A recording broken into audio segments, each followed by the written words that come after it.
I'm fortunate enough to own 2 forest estates in Scotland.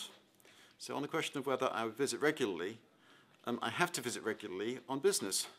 I enjoy those visits very much, and I have no plans to discontinue them. In fact, perhaps I might go up to Scotland 2 or 3 times a year rather than the present 2 times a year. In terms of building UKIP in Scotland, it's often a matter of looking at the existing membership list, seeing who the key members are, getting to know them, finding out what they want, providing whatever it is that they do want, pushing us in the media, and so on. Just the usual drill of party politics. And I think that there's no reason why Scotland shouldn't become a very important part of UKIP's overall message. I do believe in Britain. I'm not a Little Englander.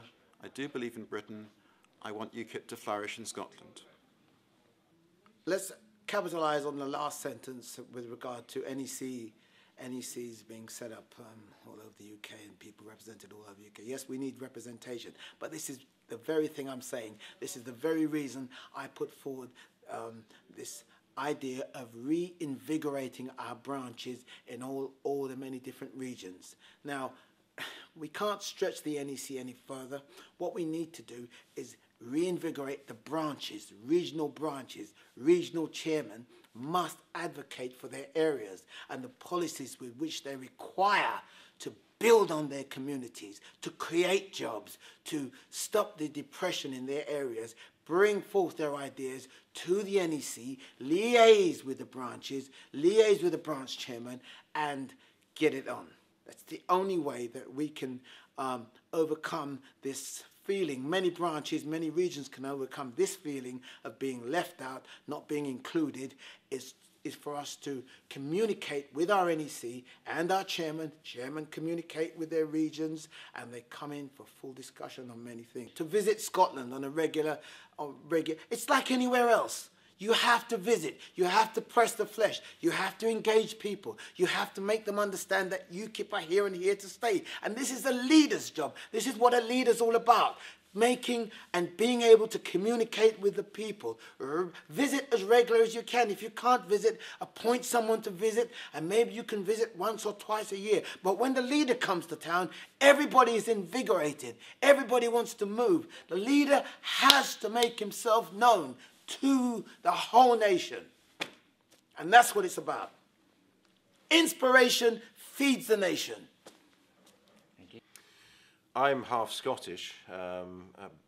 Bannerman has, the Forbes clan actually has the motto pro patria, for my country, was rather appropriate for UKIP. I'm very pro-Scotland. I stood in 2007 to the Scottish parliamentary elections. I wrote the manifesto. I do believe Scotland needs more help, more seriousness. I will visit. It's a pleasure always to visit Scotland. I was a student at Edinburgh. So yes, I will back it. On the UK point, I believe we should have a NEC committee of the UK. I don't think it's practical to have all the regions represented on the NEC. For this reason, you know, the Southwest, Southeast have like 8 times as many members as Scotland, for example. Are you going to have 8 times as many representatives on the NEC? And it becomes unmanageable. But a real NEC committee of the UK where you feed in comments and recommendations and reports from all around the UK, and it's a real NEC committee feeding it directly to the NEC and the party chairman and the party leader. I'd pledged to come as well. That would actually be the way forward. Well, they're 2 separate questions there, really. I mean, look, as far as Scotland's concerned, I have a plan. What we've lacked in Scotland, we've lacked a major figure who the media would have any interest in at all. And I've had long talks with Lord Monckton, who himself was thinking of standing for the leadership, but in fact has decided to put himself behind me. Monckton is going to stand for us in the Scottish parliamentary elections in May, and he intends to run for us in the European Parliament elections in 2014.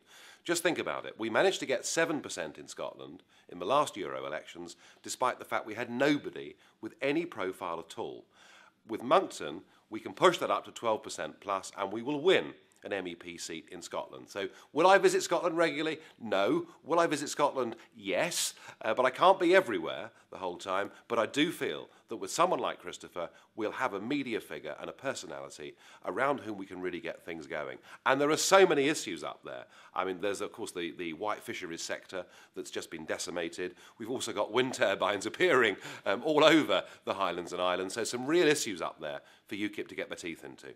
Now, look, the second part of your question, should there be guaranteed representation from each region of the UK? We have debated this to death over the last 17 years. Look, if we have regional representation, clearly, if the northeast of England has 500 members and one representative, the southeast with nearly 4,000 members quite rightly will say, well, we've got to have 3 or 4 members. So if we do it on this basis, we will finish up with an NEC of 25 people, which I think would be somewhat ungovernable. For me, it's not a red letter issue. If this is what the party wants, it can have it, but I personally think it's better to elect the NEC on talent and ability and not on geography.